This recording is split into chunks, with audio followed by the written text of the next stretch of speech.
What's up, everybody? Welcome back to Rams Brothers, the pod. I'm your host, Dean, and I'm joined by the other host of this show, Nick. And Nick, we're on to the NFC Championship game. We ended Brady. How the hell do you feel? I feel absolutely amazing. Left last week feeling like we were the best team in the league. And now, right now, Mahomes is Mahomes, but, we have Matt Stafford. Wow. I can't believe you just said that. Again, 2 weeks in a row, keeping me off my spot. I don't know who the hell this guy is. Yeah. Oh, Nick, but you're coming around. I think you're a believer. How could you not be after the last 2 weeks of football you've seen from my whole thing was he just had to prove it to me. He had to be clutch in these big games. And I don't know how you could say he's not at this point. Like, at this point, you're just a hater. I think everything I was saying I felt like was justified.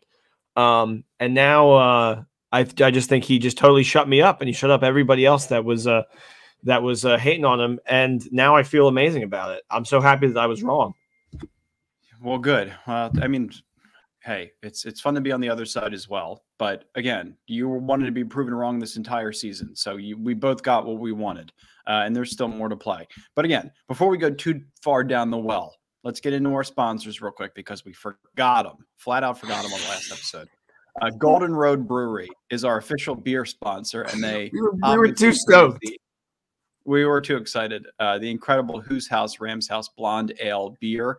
Make sure you guys go check that out when you get a chance. Also, TickPick is our newest sponsor. If you're buying tickets, you could avoid the fees. I'm going to bring up the link real quick if I could find it. I'm usually really good at this. Here's the link: tickpick.com/RamsBros. You could avoid the fees. You get your tickets at a normal price. I think the fees sometimes are built in there, but I still feel like it's a little bit cheaper than the bigger guys who are ripping you off with all those fees. So check it out.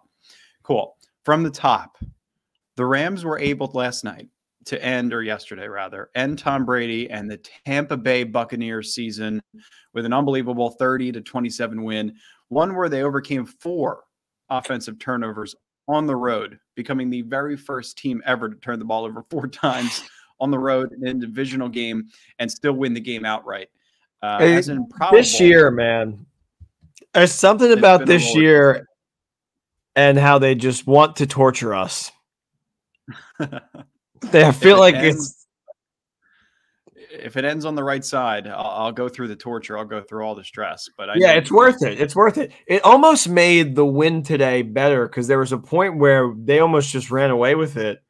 And then to go through that emotional, either way, a win's a win. I'm happy that they won. But to go through that emotional roller coaster and to come out on top, like, boy, was it just good to be a Rams fan today, man. It just felt great at work. Just all day yesterday. It was awesome. And, it just feels like they're on a revenge tour right now. They take down the Cardinals, division rival. You take down Brady, who's had his thumb over us for so long. And now you got a chance to really cap it off against the biggest divisional rival that you've had in the last 5 years. Yeah. If as improbable as last night felt, right, it felt like there's also, for all the pain and suffering that Tom Brady had put us through, it feels like a revenge tour. It's a chance to get us back on the track that we had initially set out to be on in 2018, right? So it's not only just payback for Tom Brady, right, and to be on the right side of it, just based on how absolutely ridiculous the past weekend of football was. You have to just be grateful for the fact that you came out on the right side. But what's ahead is us being hungrier than ever and a chance to steal some souls against the San Francisco 49ers. God, I love that quote. The redemption, man. And we all wanted a chance of redemption. Before we get into any quotes or into the game, I just want to real quick read off some of the headlines from today, just to prove, because you said already how great yesterday was for a Rams fan. So it's also great today, by the way. Headlines: Rams outlast Bucks. Brady seal title game berth. Chiefs Rams open up as favorites in title game. Tom Brady on retirement. We'll just take it day by day. It's not always what I want. It's what we want as a family. Brady points to family, fatherhood when it comes to decision on potential retirement. Bruce Arians will be reloading, not rebuilding. We'll see how many people we get back, and we'll build from there. Matt LaFleur's in shambles. Packers are hopeful that Aaron Rodgers returns. Aaron Rodgers unsure of future. I don't want to be a part of the rebuild. Also, let me just add one more. Goat Busters is what I saw. Goat Busters. Love that. Who are you going to call, man? I love it. But I mean, we got all these headlines in one given Monday. I mean, how bad could your day have been if those were the headlines when you go on NFL.com or ESPN or wherever you're searching for your football news? I have to say, something I saw that was ridiculous. A couple takes that I saw that were maybe not even like really takes, but just like kind of like some of the narrative that I heard, and it's probably just based on what I listened to and how just just the mainstream media just loves Tom Brady. It was just so Brady's probably going to retire. Man, can you believe that crazy comeback? What a way to go out kind of on top. You brought it all the way back. And you know what? I think that's something the Rams can really use to make this, like a stronger, like somehow people are still not talking about us, even though we just ended that man's potentially his career. The guy who, kind of stopped a dynasty and started his own back in 2001. And then, kind of just never was able to, we weren't able to take it over the hump in 2018 against them. So, it just feels, it definitely feels good. And I like how the narrative isn't really, oh, this Rams team looks really good. And they certainly don't look perfect. I mean, 4 turnovers, but I like the nobody can believe it. Like nobody believes in us mentality. I think that goes a long way in a locker room. I still feel like it's going to be a carryover effect into the NFC Championship just based on the last 3 years of what San Francisco's been able to do to us. But I mean, that's the thing about Tom Brady. He's so compelling and captivating. And it's like whatever he says, it's an opportunity to spin it off into a new series on ESPN Plus. Or it's an opportunity to take a storyline and run with it just because everything he says right now is important. Because everybody wants to know what his next step is. So I understand it from that perspective. It's, the main talking point from big media, but you dig a little bit deeper and then you look at 4 turnovers from an offense that, otherwise seemed like they were perfect throughout this game.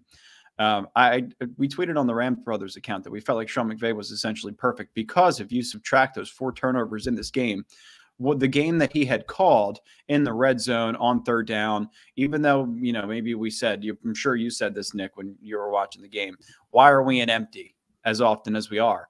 But at the same time, if you feel like knowing the Buccaneers and you study them properly, they aren't highly talented in their secondary. And also they can get easily confused when you throw a multitude of high and low concepts at them all day long.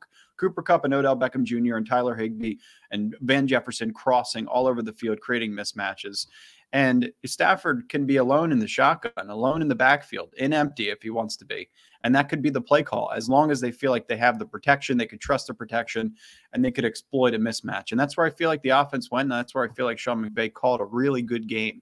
I mean, if you look at Tampa's defensive line, they have been, for the entire season, they're better at stuffing the run than they are typically at rushing the passer, right? Shaq Barrett and Jason Pierre-Paul, obviously they're great edge rushers, but the interior is built off of bulk. They want to be able to stop the run. And, they either, whether you understand it from a pre-snap alignment perspective, where you're just going to bunch a lot of receivers or just spread them out, and you just have guys winning right off the line of scrimmage like you do with Cooper Kupp in a lot of situations, they're going to get the mismatches that they want because they have so many skilled players. And that's what ESPN or whoever should be talking about, is the amount of talent the Rams have on this roster. Certainly. Mine wasn't so much why are we in empty, but like goal line, why don't we have Sony, aka CJ Anderson, Michelle out there? Because that's the guy that you have to just punch it in. And I understand the trust for Cam Akers and wanting to establish that, but you totally have a chance just to roll them over before the half ends, and you don't capitalize on a strip sack from Von Miller, and you don't capitalize on an interception from Nick Scott. And those 2 things came really close to biting us in the ass. Right. Obviously it didn't. Ultimately, Matthew Stafford is a clutch human being, and him and Cooper Kupp have this for the love of the gameplay that, put everybody at ease finally. And I'm sure you've watched the clip a million times by now too. I have. But on it just reminded me so much of that one clock it clip that they kept showing us, where he like fakes the spike and does the touchdown. Yep. But like for him just to come out and do that. But I wanted to see more Sony in those situations. I wonder if we will, or even Henderson, who was cleared to play. So 2 things there. I love that you brought up that clip, because the second I saw the comparison, I think it was one of the NFL accounts, that when they tweeted it, it was Matthew Stafford doing exactly what he did. But we saw that all throughout the offseason, right? And then we saw the side-by-side comparisons, and it was like finally coming to fruition, the fact that all the good stuff that people were tweeting about Matthew Stafford was like happening again to the Rams, the stuff that we had expected to happen. And then on the other side, right, Cam Akers and Sony Michel. Cam Akers, 24 carries for 48 yards. He played a total of 58 snaps, which is good for 81% of the total share. And I appreciated the fact that they didn't become one-dimensional, right? There was an opportunity where in the passing game, right, even at the end where the fumbles came out, they could be one-dimensional. Even if, they're able to establish an early lead, that's kind of what happens with this offense. And regardless of productivity, I still would have liked to have seen Sony Michel in the game in the late situations, even after the fumble, just because he's more secure from a 3 to 5 yard perspective, just in keeping the ball in his hands and making sure he goes down and collects the yards he needs to get. Right. I think Cam currently has. Yeah, Cam currently has the game breaker mentality, and like the he can certainly turn the defense around and like get way more chunks than Sony. But then again, at the same time, if you give Sony the amount of time, like they're both capable backs. Sony Michel proved that he can be a Super Bowl caliber back. It's hard. Can you even look back and say that was the wrong decision though, to keep Cam Akers in the game? I mean, just based hopefully, on, like, you want to keep your guy in a rhythm, right? He's your primary back. You want to keep him in a rhythm, and you want to keep him confident.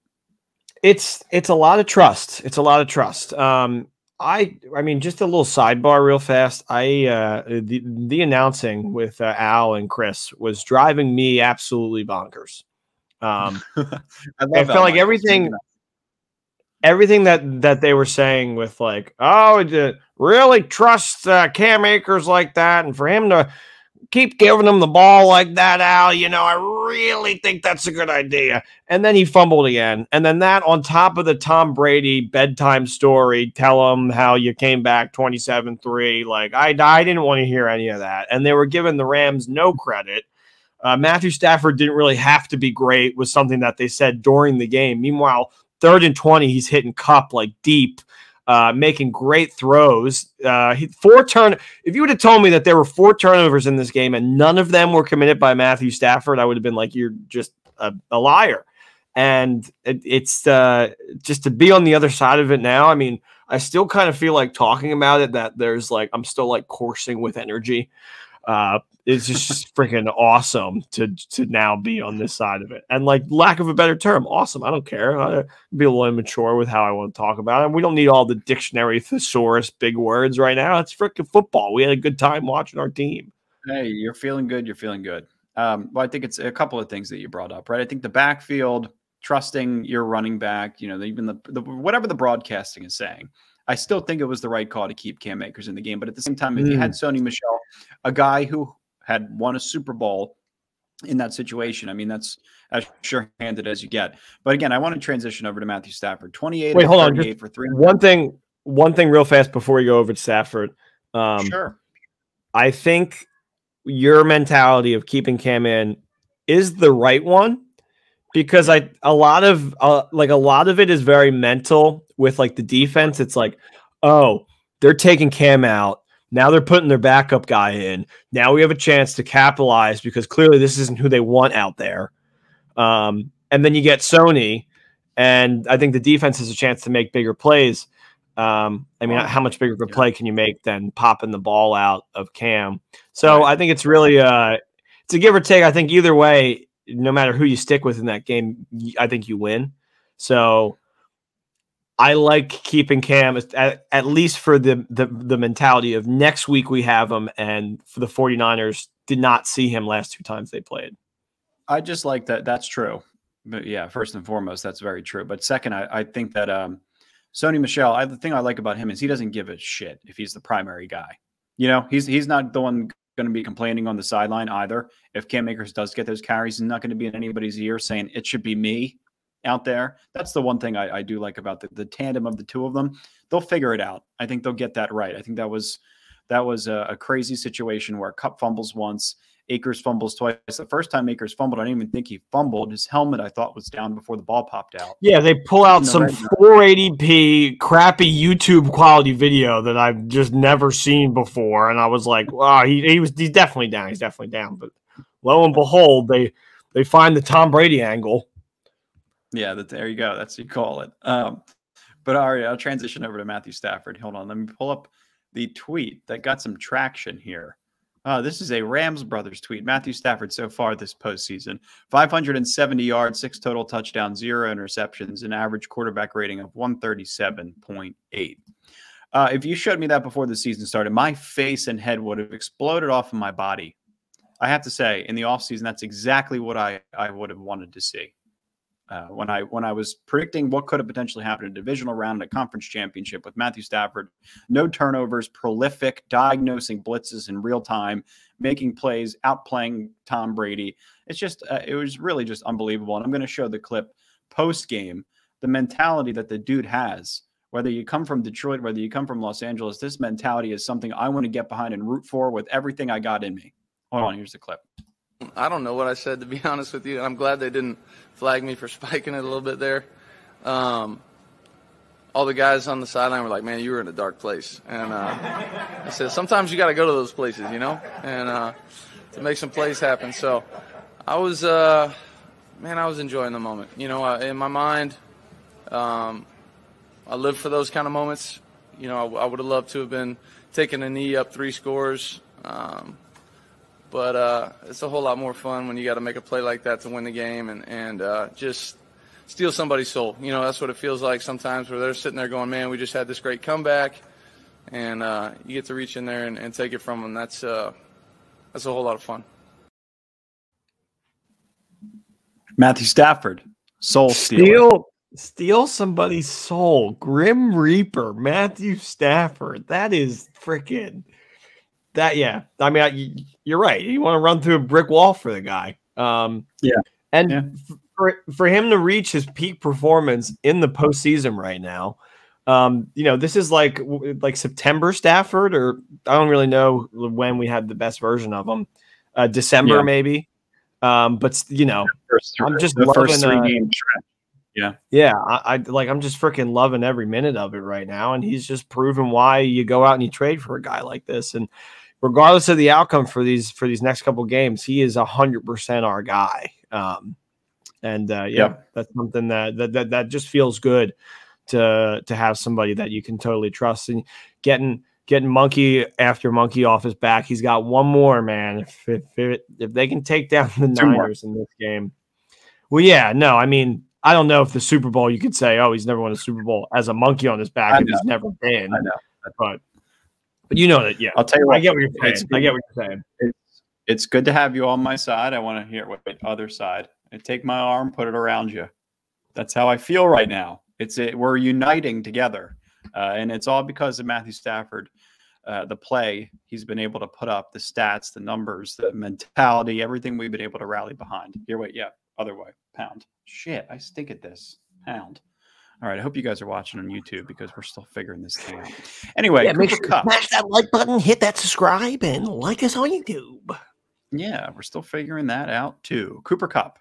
Actually, you know what? Speaking of YouTube, do we have any more ads, Dean? Because I have a little giveaway I want to. I would love to elaborate on. Oh no, we don't. You have one. Go ahead. All right. Well, fill the dead air. I want to show people what they're going to be getting. Hold on. Okay. All right. Sounds good. Yeah. So Cooper Kupp. We could talk about Matthew Stafford, talk about Sean McVay, but you can't talk about either two of those without Cooper Kupp, the Triple Crown winner. We talked about earlier a couple of podcasts ago that the Triple Crown winner, the last time Steve Smith, the Panthers, went to the NFC Championship. So we're right back in that spot. They lost that game, I believe, to Seattle. But we're not going to be in that spot. Anyway, Cooper Kupp, 183 yards. It was the most by a Rams player in a playoff game since Tom Fears in 1950. with 100 and yeah, so that's via NFL research. Just ridiculous numbers. Nick, I think you have the giveaway ready to go. Are you ready to show it? Yes, I do. We have a lovely LA Rams water bottle. I'm giving away 3 of these puppies. That's right, 3 of them. They're coming to you. All you got to do, you got to like and subscribe on YouTube. You got to write a 5-star review for our podcast on the Apple Pods. And then you got to tweet at Nick Vez, Banjo-Kazooie on Nintendo Switch. That's what you got to do. That's 3 steps. It's a lot of work for a water bottle. Hey man, it's a free LA Rams water bottle. It's a great gift for anybody in your life. If you want one, that's how you get one. But I'd love to send it your way.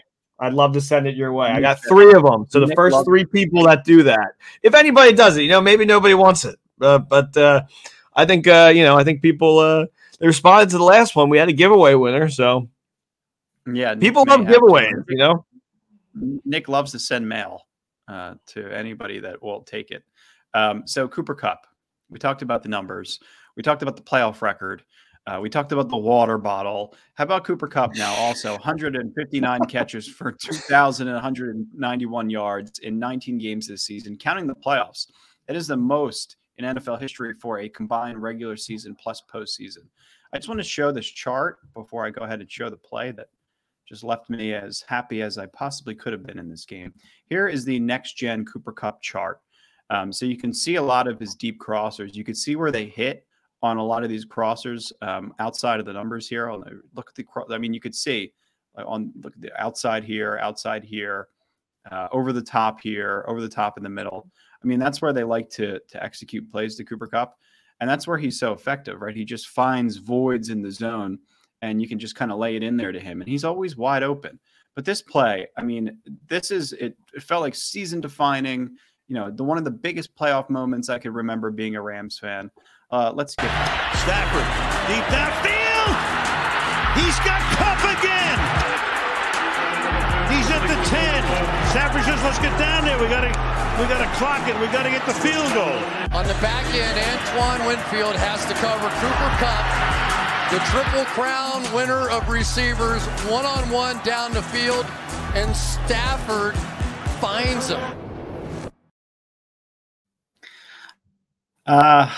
Unbelievable. I mean, it's as improbable as it gets. I mean, this Cooper Kupp next-gen stat, for both of his go routes, he was targeted 114 yards and a touchdown. Both receptions ranked among Cooper Kupp's most impactful touches this season, with a win probability added. The 70-yard touchdown added a 14.3% win percentage, and the 44-yard reception at the end of the game added a 28.4% win percentage, and that is via next-gen stats.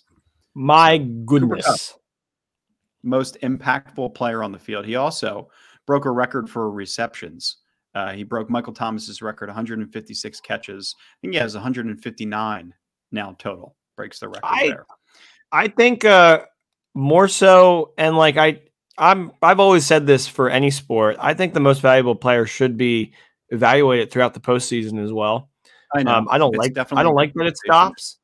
But there's a huge argument for Joe Burrow and Cooper Kupp both being a better, like most valuable player on their teams than Brady or Rodgers.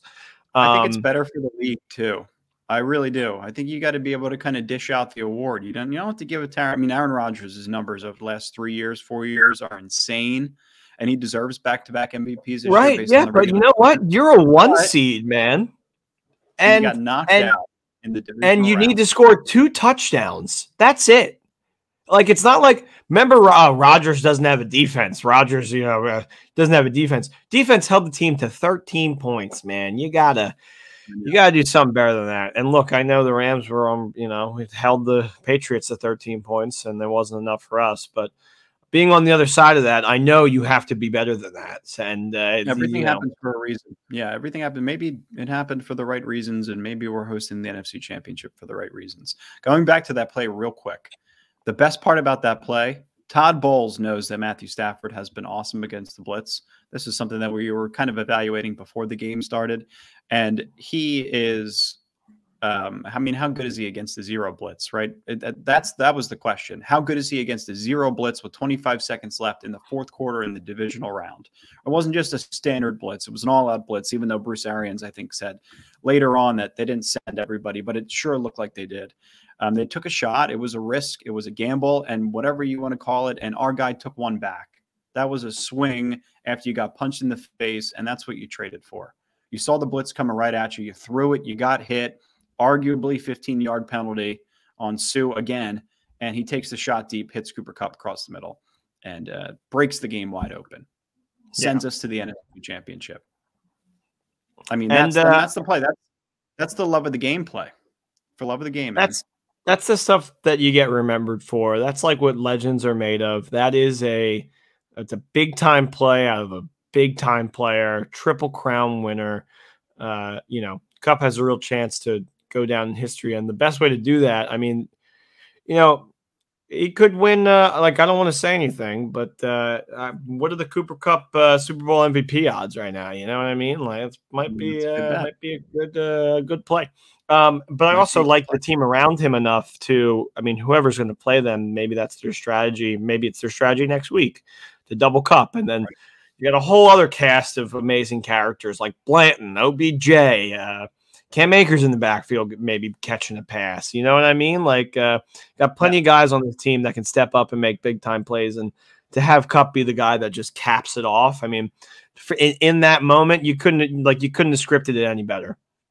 No, it's so true. And I mean, like you said, complementary players as well. And that's what kind of OBJ came in for. And a player like Kendall Blanton, the second tight end, I mean, you fought through Bryson Hopkins. Johnny Munt has an injury. It's next man up mentality with Kendall Blanton as well. But I mean, OBJ, he made an incredible catch on the sideline. He had a catch early on a crosser that he took for, 15, 20 yards. I mean, he's just as good as it gets. But I mean, as they advance in the playoffs, he could take actually in more money as they go, right? So he earned $500K for the Rams wildcard win.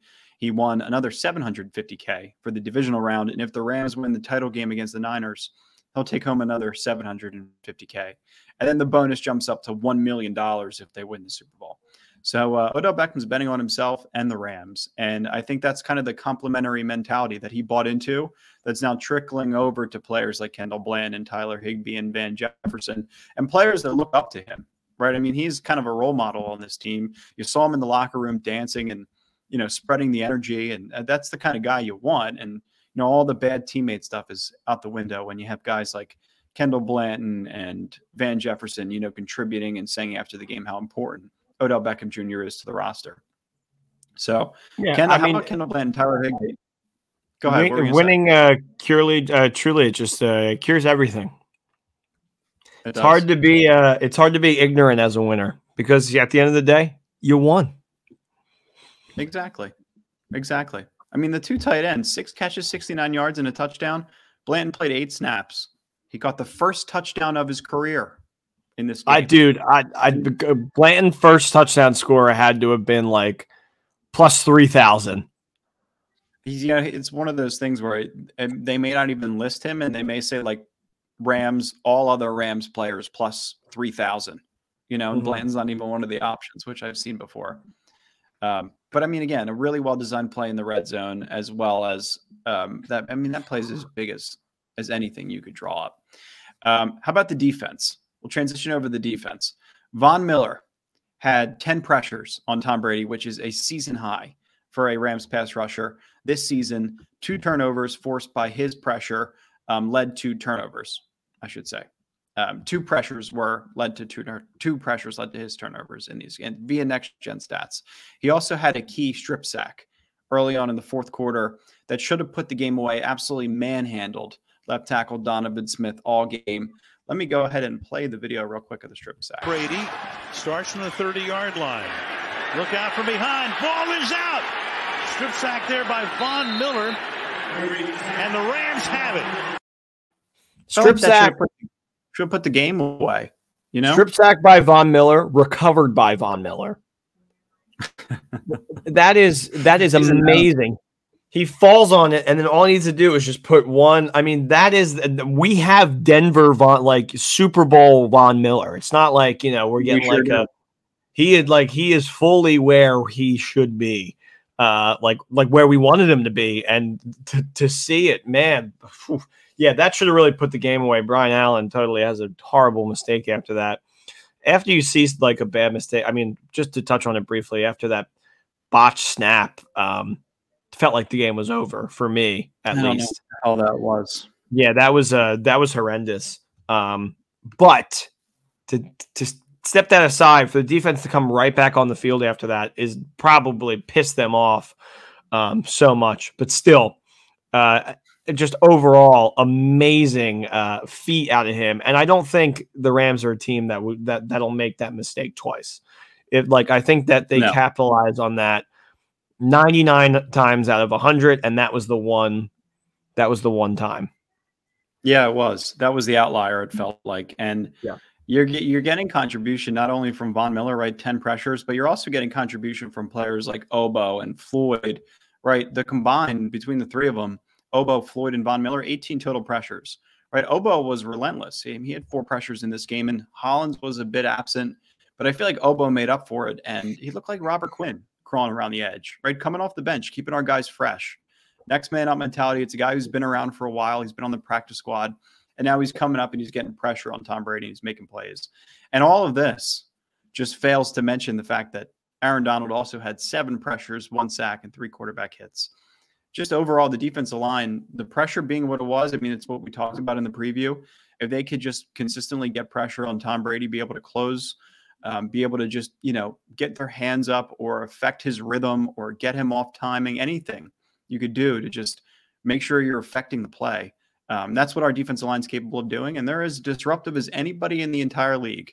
So they're as fun to watch, too. When they're on a rhythm, it feels like at any moment, anytime the quarterback drops back, over the last 2 weeks at the very least, it feels like a sack is coming or pressure or a strip sack or something good that will benefit the Rams. Or, it definitely, even then, you could see an errant throw or something happens. Knowing that they're playing Jimmy G next week and knowing how fast Tom Brady also likes to get the ball out, definitely made me feel like, okay, now, like, I don't care how long they've owned us, yada, yada, yada. It doesn't matter. It felt like now they really can make like a huge impact. And what it's going to come down to, I think, is controlling a lead with a run game and stopping the run. And speaking of stopping the run, after 18 missed tackles against the 49ers in week 18. How about that? 18 in week 18. The Rams have missed just 8 in the last 2 weeks. This is truly a credit to Raheem Morris and dudes that are stepping up like Nick Scott, David Long Jr., and Howard, filling a void. And Nick Scott didn't just play an amazing, unbelievable game in Taylor Rapp's spot. I mean, he was only targeted twice, didn't allow a single reception in this entire game. And then I think we got Dean. Do we have a clip? I think we do. I think we have a little. 2 minutes to the half. Well, under pressure again, fires downfield, going to be picked off at the 31-yard line. Nick Scott. Nick Scott.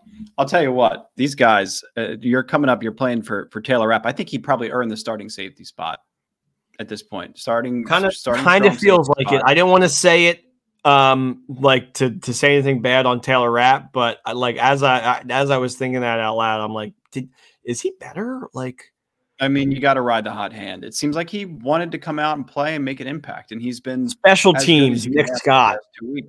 Yeah, Penn State's Nick Scott. Penn State. How about this? Why was Kupp ever back there to return a punt when you got Powell, who has been doing excellent all season? I think he had some banged up ribs, or maybe it was. I don't even know if it was that. That's me speculating. I thought I saw that on Twitter, but it also could have been when on their punt return on their coverage, right? If they have extra coverage back there to help block for Powell, they'll send out extra coverage for Powell. For Cooper Kupp, though, if it's just a fair catch and they have a punt block on, they'll maybe just leave him back just to secure a catch. So that could be a reason why he could have potentially been out there. But again, I'm speculating. Yeah. So one or two reasons. But I mean, special teams is in a different category right now compared to where we were in the beginning of the season. But I mean, you go back to the defense for a second, right? Players like Nick Scott are playing well, but 1 missed tackle against the Cardinals, 7 yesterday against the Bucks, right? David Long, Darius Williams, Traven Howard, those were our 3 tackling leaders. Player like Troy Reeder, I think there's a player you kind of have to continuously call out. As much as I don't want to, Troy Reeder puts up nose tackle numbers. 3 tackles, 1 solo tackle at middle linebacker. That doesn't make any sense. A crucial missed tackle on Leonard Fournette where he shot the gap perfectly. He had a chance to end the game. And during Tampa's final offensive series, he wasn't able to make the tackle in the backfield. Like, I don't understand how you missed that tackle. You got a gap perfectly shot, and you have it just snipped out, and you can't make the tackle on Leonard Fournette. It's upsetting. But at the same time, you're getting Ernest Jones back this week. So maybe you get less snaps out of Troy Reeder, and maybe on rundowns if you got to get a little bit bigger. I know they like to primarily go with Troy Reeder in those situations, but Ernest Jones could be a player you rotate in if he's fresh, ready to go, can make a tackle when you have to. It's a little bit longer. I like him, in the open field a little bit. I'm more confident in him. So I also felt like I also just felt like Williams was kind of dropping the ball in some cases. I felt like anytime there was an open pass, there's a big chunk play in that fourth quarter. I was like, oh my God, it's Williams again. And part of that could have been the alignment that they were set up in. Bend don't break. Yeah. He was like trying to do as the game was going on, I know that defense did an amazing job and they were on the field for a good amount. And they were probably getting tired towards the end. His tackles were more just like, I'm just going to bump into you as opposed to like actually trying to wrap you up and tackle you. And like, that's just laziness that, they're definitely seeing in the film room. But I know. I mean, I don't know if it's, I don't know if it's truly just 100% laziness. I mean, maybe like you said, it's the scheme and everything, but, I like Williams. Towards the back half, I was like, oh, it's 11 again. Well, yeah, I mean, and there was also the Jalen Ramsey play where Mike Evans got behind him. So I think they were just figuring out how to potentially guard him. They were switching back and forth in the second half as he was exploiting them a little bit. So I don't, it could just be a situation where, again, if they're in an alignment where, the play is just to let them kind of play in front of you, you can let them make the catch, or, just got to brush them out of bounds if they get to the sticks. I don't know. That could be something that they have in mind. I don't know. It's the defense, the bend don't break defense can sometimes be frustrating. But again, if you're making tackles, you're not missing tackles. You're in a much better position, again, as you're going into the NFC Championship, but in all big games, right? That's where you want to be. You want to be making tackles. It's fundamental stuff. How about the special teams? The story of Matt Gay, the gay one. I mean, you're growing accustomed now, Matt Gay, to just kicking game-winning field goals against teams that release you. In the 2019 season, you remember the Bucs released him, and then in the first game for the Rams in 2020, he kicked the game-winning field goal to beat the Bucs at Raymond James Stadium. That was amazing. So, Sunday he comes out and made field goals from 26 and 40, and then the 47-yarder. Could it have been the wind that knocked that ball down a little bit as it got up into the air? Or could it have been the pregame situation where Al Michaels called out that Matt Gay was dealing with a little bit of an issue before this game started? Did you hear that? Before the game started? They didn't address it. There was no elaboration after that. I know McVay definitely talked about it afterwards and was just absolutely praising Matt Gay.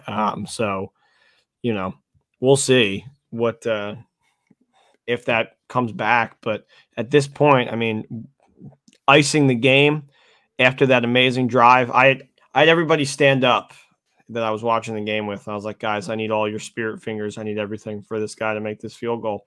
And of course he does, Of course he does. He's Matt Gay. He's got ice in his veins. And that was just, in the words of Coach McVay, it was pretty awesome. Yeah, the last 2 times that he had been there, he's kicking game-winning field goals, and it's not an easy environment, right? Those Tampa Bay, Florida winds can be a little bit tricky, right? Coming off of the city, coming off the coast. So Matt Gay, relentless. He was able to knock one through. I was impressed. The 47-yarder, though, I think that's probably a combination of the 2 things. But again, you can't speculate. I think it was more likely that it was the wind than anything else. Still faith in Matt Gay, no matter what. Oh, absolutely. If Absolutely. he did make that 47-yard field goal, we would have been up 30-13. So, yeah, that probably would have iced the game. But then, he redeems himself at the end. He does. Yeah, I love Matt Gay. Don't get it twisted. He's my boy. So was Henderson officially out for that game? I thought he was good to go. I'm not sure. I think he's ready to go for this week. I don't think he was active last week. Okay. So I don't think we got any Henderson in terms of him being an active player. I think Funk was active instead. Okay, that makes sense. And also they have to keep Powell active. So I think that one might be their fourth running back that they keep active. But also, I mean, between Powell, I love what I'm seeing from him. I love what I'm seeing from Johnny Hecker. 42 yards per average on his punt yesterday. I mean, they look like they're doing the job. And I mean, you watched the Packers game the week before. You saw Bojo make crucial mistakes. And I don't know if that's an opportunity where you're backing up in your own goal line, where you could just, quick punt, get rid of the ball. It seemed like he took 3 extra steps and just took forever to get that ball off. But nice to have a veteran. It is. And a guy that's been around. And I think, in hindsight, it was the right move to lock him up and, figure out the contract and keep him here, because he's not only a great locker room guy, but he's also playing some pretty good football right now.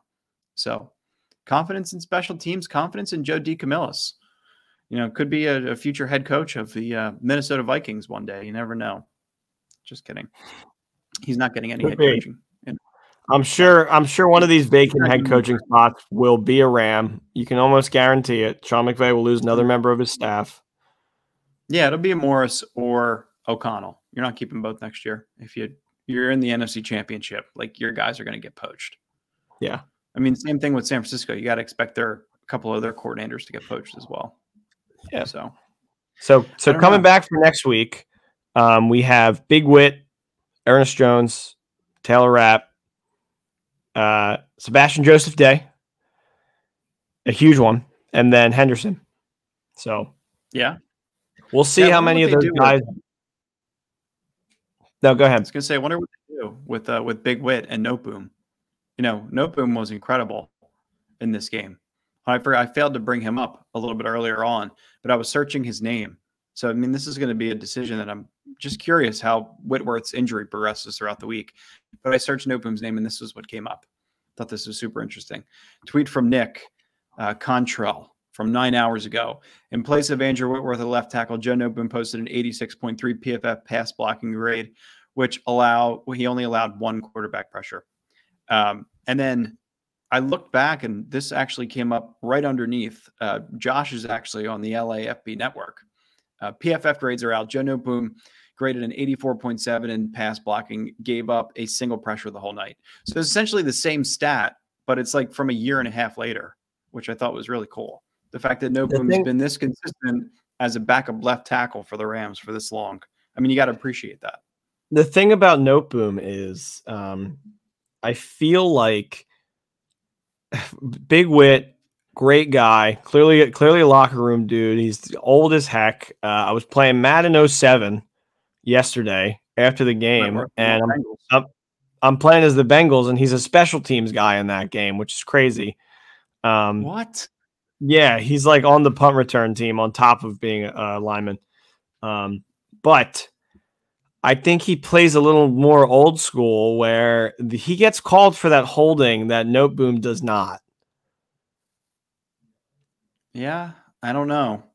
I mean, I don't know how you. I mean, that's their toughest decision for the whole week, is who to go with in that game, because Whitworth is your guy, obviously, but Noteboom may be a little bit fresher in terms of performance and durability in this game. But what's probably going to happen is, right, you start Whitworth if he can go, because he's not going to miss the game, and then you have Noteboom fresh, or you introduce some of those heavy concepts on rundowns that allows Joe Noteboom to get on the field in some capacity. Yeah.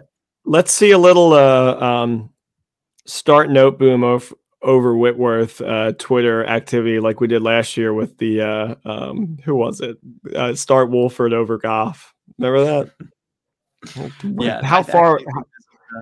This is less crazy, I I'm so far removed from that. I don't even remember. I know how far we've come. It's so incredible now to be where we are, sitting in the seat and still being able to talk about this team. I feel great. Hard to beat a team 3 times in a year. You know what I mean? It's really hard to beat a team 3 times in a year. And last week I said this game was reminiscent. It feels reminiscent of Brady's last game on the Patriots, where Vrabel and the Titans took him down. And now hopefully we can summon a little Brady energy and use it to take down our division rival after they beat us twice in the regular season. Because last year the Saints really smoked the Bucs 2 games in a row in the regular season, and then they saw them in the postseason, and it did not matter. And the Bucs took care of them pretty easily. So hopefully we get a little bit of that coming in our future. I think there's more to it. I hate it, but I just think this game is it's such a weird game. I mean, Sean Payton against Tom Brady it's a good matchup, but Shanahan against McVay is the new version of that, right? I think we might get this a couple more times in the future. You never know. Well, we'll definitely get it twice next year. I'll tell you that. Yeah. And I mean, teams that, like you said, teams that win 3 games in a row against teams in the same season, that doesn't happen all that often. So it's a good situation to be in. It's the most crucial revenge situation you could ever want to put yourself in after being embarrassed for 3 straight years. I think Aaron Donald said it best. I think Aaron Donald said it best when he said, if you were to write a story, you couldn't have written it better than to give us San Francisco as our last opponent before the Super Bowl. So let's go out there and have some fun. In that case, let's sign off with that. And we'll lead into our preview episode later this week, where we'll have a couple of guests with that in mind. We're snatching souls. We want the story to still be written. If you wanted the story to be written, this is how you'd want it to be drawn out and scripted. And this is what we're looking for as fans. So this is all good stuff for me, brother. I got to tell you, back in the NFC Championship game, I feel like we were, back in 2018. All those feelings come back. I remember chanting. I know. And I'm trying to temper my expectations, because I felt so good last week, and I pretty much guaranteed to win. And I put a lot of money on that game. I'm not going to lie to you. And my wallet and my soul was happy, even though at one point I felt like I was going to lay down and die. But it's definitely, you definitely do get a lot of the same feelings as that 2018 right now. It seems like all the magic is just sprinkling down. So let's see if they can continue it. We're here as fans. The Ramley is on their side. We're going to be at that game. Are you coming to the game? Because I remember you mentioned you were like, "Oh, see you there." I'm trying to. Yep, I'm trying to. Yep, that would be crazy. Yeah. Yep, I just got to figure out the ticket situation, because the flight is not the issue at all. It's the tickets. So that'll be another massive topic. I'm going to try to bring on a couple of fun guests to talk about the ticket situation, and Joe Staley and Frank Gore and everybody that's tweeting about it in favor of San Francisco. This is just a war. It's a flat out war, and I can't wait for it. So signing off. We will talk to you guys in a couple of days. Peace. Yeah. Go Rams. Go Rams, everybody. Whose house? Rams house. Let's go. Horns up. Peace.